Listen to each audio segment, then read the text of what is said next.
حضرت عائشہ صدیقہ رضی اللہ تعالیٰ عنہ فرماتی ہیں میرے پاس ایک عورت آئی تو میں نے اس کے ساتھ 2 بیٹیاں تھی اس کی، میرے پاس 3 کھجوریں تھی، میں نے اس بی بی کو دے دی، 2 بیٹیاں تھیں۔ اس عورت نے کیا کیا، میں دیکھ رہی تھی، ماں تھی نا اور بیٹیوں کی ماں تھی، اس نے پہلے ایک ایک کھجور دونوں بیٹیوں کے منہ میں ڈالی اور پھر جو کھجور اس کے پاس بچ گئی میرا خیال تھا یہ کھائے گی، لیکن اس ماں نے اس کھجور کے 2 ٹکڑے کیے اور وہ بھی اپنی بیٹیوں کے منہ میں ڈالے۔ حضرت عائشہ صدیقہ فرماتی ہیں اس کا عمل اتنا حسین تھا، اس بی بی کے اس عمل کے اندر اتنا حسن تھا کہ میری آنکھوں میں بھی وہ بات رہ گئی، دل میں بھی رہ گئی، روح میں بھی سما گئی، اس کے حسن اور تاثیر کو میں بھلا نہ سکی۔ شام تک وہ کیفیات، وہ انداز، وہ اس عورت کا طرز، اس کا وہ انداز میری طبیعت کے اندر بار بار مجھے اس کی طرف متوجہ کرتا رہا۔ شام کو محبوب تشریف لائے، نبی کریم صلی اللہ علیہ وسلم شام کو جب تشریف لائے تو حبیب پاک علیہ السلام کو میں نے بتلایا، میں نے کہا حضور بی بی آئی تھی، اس کا چہرہ بتا رہا تھا کہ بھوکی ہے، لگ رہا تھا کئی دنوں سے کھانا نہیں کھایا، 3 کھجوریں تھی ہی میرے پاس 3،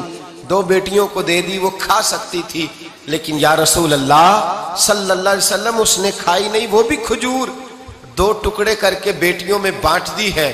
حضرت عائشہ کہتی ہے دیر تک حضور میری بات کو سنتے رہے، دیر تک میری طرف دیکھتے رہے، اس تصور کو، بیٹی کے پیار کے اس ذائقے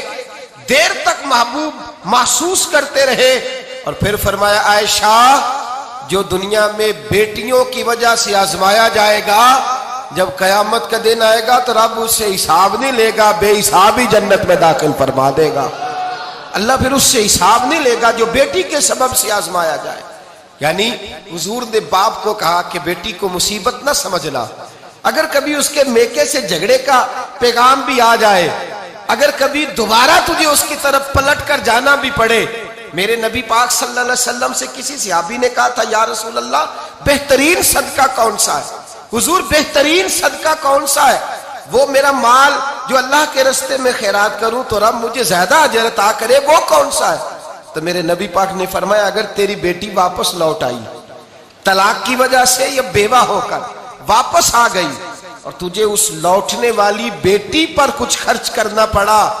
تو تیرے رسول کا وعدہ یہ ہے کہ اللہ تجھے اس روپے پر سب سے زیادہ اجر عطا فرمائے گا۔